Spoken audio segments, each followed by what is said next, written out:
তবে একটা কথা মনে রাখবে, মানুষ বা যে কোনো জিনিস ক্ষমতা দিয়ে সব কিছু আদায় করা যায় না, বুঝলে? তুমি একটু ভেবে দেখো না, জঙ্গলের রাজা সিংহ, প্রচুর ক্ষমতা, কিন্তু ওই সিংহ একটা টাইম পর তার ক্ষমতা যখন হারিয়ে ফেলে না, তখন অন্য প্রাণীরাও তার কাছে যায় না। কেন? কারণ একটাই, কারণ তুমি তোমার ক্ষমতা দিয়ে অন্য মানুষদের মধ্যে ভয় ধরিয়ে রেখেছো, আর সেই ভয়টা যখন তোমার খারাপ সময় আসে, তখন ওই ভয়ের জন্য অন্য মানুষরা তোমার কাছে যায় না। কিছু মানুষ তেমনই থাকে, ক্ষমতা দিয়ে মানুষকে বিচার করতে যায়। দেখো, ক্ষমতা একদিন না একদিন যখন চলে যাবে না, তখন তোমাকে কোনো মানুষ মনে রাখবে না। মানুষ কাকে মনে রাখে জানো?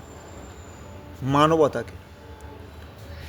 তুমি মানুষের জন্য, মানুষের প্রতি কতটা মানবতা দেখিয়েছো, এটাই কিন্তু মানুষ মনে রাখে। কিছু মানুষ মারা যাওয়ার পরে মানুষ তাদেরকে মনে রাখে। এপিজে আব্দুল কালাম, বিবেকানন্দ, রামকৃষ্ণ পরমহংসদেব, নেতাজি সুভাষচন্দ্র বসু, ভগৎ সিং, এদেরকে মানুষ মনে রেখেছে কেন জানো? কারণ মানুষ এদের মানবতাকে মনে রেখেছে। আর যত সময় যাবে এই মানবতাকে মানুষ সবসময় মনে রাখবে। কিন্তু কিছু মানুষ আছে যারা কি করে, মানবতাকে কোনো দেখাতে পারে না, তারা ক্ষমতার লোভে নিজের জায়গাটা তৈরি করতে চায়। আর এই ক্ষমতা যখন শেষ হয়ে যায় না, মানুষ তাদেরকে মোছে না, মানুষ তাদেরকে মনেও রাখে না। তাই জীবনে মানবতাকে বজায় রাখো, ক্ষমতাকে না। ক্ষমতা শেষ হবে কিন্তু মানবতা শেষ হবে না। আর মানুষ যখন তুমি একা হয়ে যাবে না, তখন দেখবে মানবতার জন্য মানুষ তোমার কাছে আসবে, ক্ষমতার জন্য না। যখন তুমি ক্ষমতা হারাবে না, মানুষ তোমাকে মনে রাখবে না। That's it. ভালো থেকো।